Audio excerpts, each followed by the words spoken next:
பாதாம் பவுட்ரு பால் பாயாசம் செய்ய போகிறோம். வாங்க எப்படி செய்யணும்னு பார்க்கலாம்.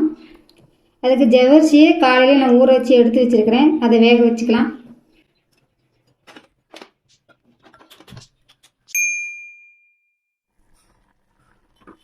ஜவ்வரிசி பாருங்க, ஊற வச்சதுனால 10 நிமிஷத்துலேயே வெந்துருச்சு. இப்போ இதோட கொஞ்சம் உப்பு சேர்த்துக்கலாம். சேர்த்து நல்லா கலக்கிக்கலாம். இதோட பாதாம் பவுடர் சேர்த்துக்கணும், தேவையான அளவு சேர்த்துக்கங்க. கெட்டியான பால் காய்ச்சி ஆற வச்சிருக்கேன், இதை சேர்த்துக்குங்க.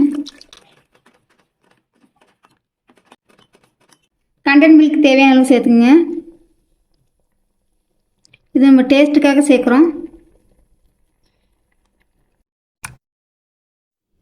சர்க்கரை ஒரு 5 ஸ்பூன் எடுத்து 3 ஏலக்காய் சேர்த்து நம்ம பவுடர் பண்ணிக்கலாம். அரைச்ச சர்க்கரை பவுடரை நம்ம இதில் போட்டு கலக்கிக்கலாம்.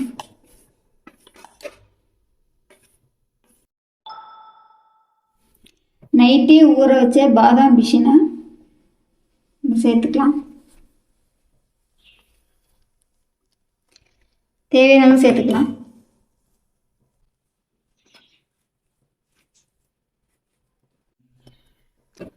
நான் ஸ்டவ்வை ஆஃப் பண்ணிட்டு தான் சேர்த்துருக்குறேன். சூடாக சேர்க்க வேணாம்.